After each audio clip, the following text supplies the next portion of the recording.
just a little bit more than an hour ago, the Israelis bombed the central fruit market in Gaza City, and we had a mass influx of about 50 injured and between 10 and 15 killed.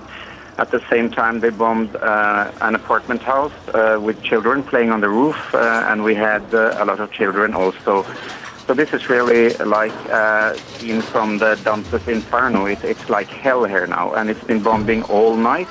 Up till now, close to 500 people have been killed, and the number of casualties is getting to 2,500, of which 50% are children and women. Are your hospitals reaching capacity? Can you deal with these people?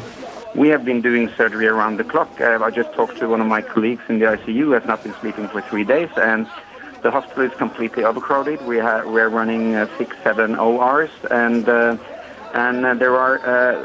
there are injuries you just don't want to see in this world. Children coming in with open abdomens and legs cut off. We just had a child we had to amputate both legs and the arm.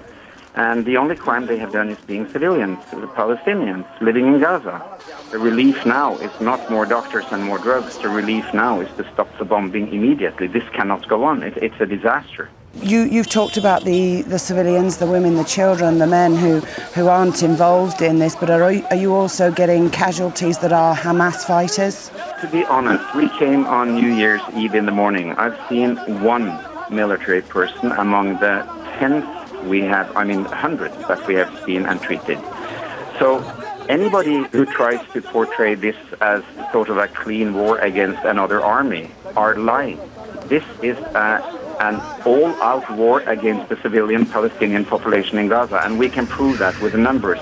And you have to remember that the average age of the Gaza inhabitants is 17 years. It's a very young population, and 80% are living below the poverty limit of UN. So this is a poor and very young people, and they are able to escape absolutely nowhere because they cannot flee like other populations can in wartime because they are fenced in and they are in a cage.